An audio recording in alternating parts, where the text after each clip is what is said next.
Askofu wa makanisa ya Ufufuo na Uzima Josephat Gwajima ameibua mijadala tena baada ya kumuita na kumtangaza mbele ya kanisa mtu mwingine aliyepigwa risasi ya kichwa na kunusurika kufa kwenye yale machafuko yaliyotokea siku ya uchaguzi wa Oktoba 29.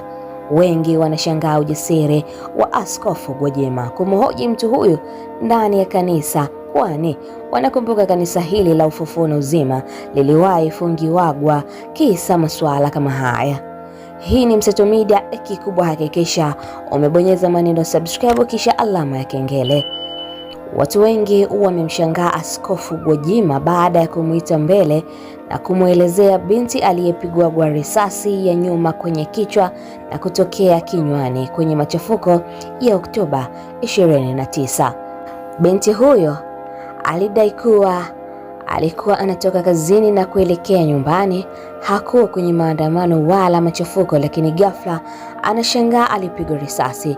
Binti aliendelea kwa kumshukuru Askofu Gwajima ambaye alimlipia matibabu na operesheni 3 zilizomfanya mpaka sasa yupo hai. Msikilize hapa.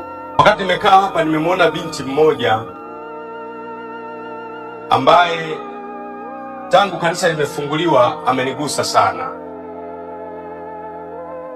Yeye ile siku ya tarehe 29/30 alikuwa tu nyumbani kwake, anatoka nyumbani anakwenda kwenye shughuli zake, akapigwa risasi.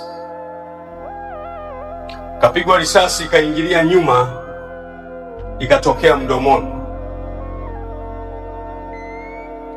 na kwa hiyo akapelekwa hospitalini.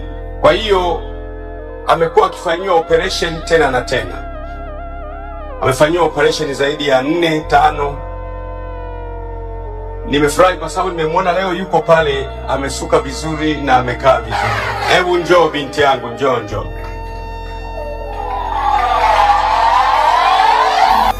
Bahati ni nzuri, ni mwanachama wa Chama cha Mapinduzi. Huyu ni mwanachama mwenzangu. Wakati nazunguka kwenye jimbo la Kawe, yeye ndiye alikuwa anaongoza hamasa, lakini mshirika wetu anatoka nyumbani siku ile. Ilikuwa unaongea sasa kidogo. Anatoka nyumbani, watu wanapita barabarani, kampiga risasi, ikatokea ikapita huku, ikatokea kwenye kinywa.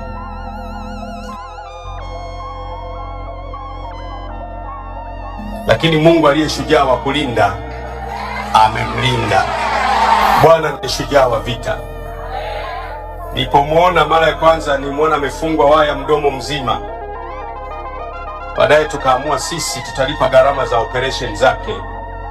Tumelipa operation zote 3, zimefanikiwa.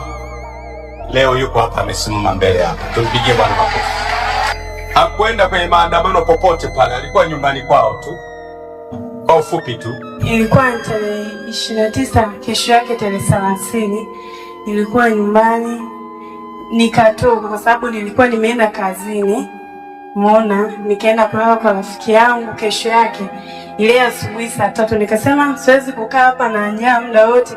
Nikasema mbona niende nikajaribu kuongea nao hawa wanajeshi, je, wanaweza kuniruhusu nikaenda nyumbani? Nikatoka nyumbani nikaenda nikaongea nao. Nikamwambia mimi hapa niko kazini, nimelala huko, nataka niende nyumbani. Wakaniambia huko hapapitiki, rudi. Nikasema ngoja nirudi. Ile narudi tu nikaanza kusikia risasi zinalia. Zinalia, nikaanza kukimbia, nikashangaa damu tu hapa inanitoka. Kajiza kwani kuna mtu aliyepigwa au ni mimi? Nakuja kushangaa nguo yote imeshaloa damu. Kwa hiyo ni neema ya Mungu tu ambayo inifanya sikuzimia. Ningezimia ningekufa, kwa sababu nilikuwa nimeumia sana. Watu ndio hivyo. Namshukuru Mungu kwa mahali hapa. Kiukweli namshukuru sana. Nilikuwa nahisi nakufa. Maana nilikuwa nimeshataka kuomba sala ya toba tayari. Sawa, Mungu nikifa kama nimefanya dhambi duniani unisamehe. Nilikuwa nasema siwezi kuponya, na mshukuru Mungu kwa kweli nimekuwa hai mpaka sasa hivi. Amen. Namshukuru pia na baba yangu hapa amenilipia matibabu, kwa kweli namshukuru sana. Zilikuwa ni gharama kubwa. Unaona? Mimi hapa nisingeweza kujilipia, kilikuwa namshukuru sana baba amenisaidia. Baba asante. Swala hili la Askofu Gwajima kumwongelea huyu binti kanisani, wengi wamesema lilikuwa kama kutonesha vidonda au kufufua machungu ya watu waliopoteza ndugu zao na wale ambao walijeruhiwa na kupona. Hivyo wengi wamemshangaa kwa ujasiri wake. Je, wewe una maoni gani au lipi la kusema kufuatia hili? Andika hapa chini na sisi tutasoma. Hii ni Mseto Media na mimi ni Queen Ray. Hakikisha umesubscribe, comment, like na kushare. Mseto Media, we connect everywhere.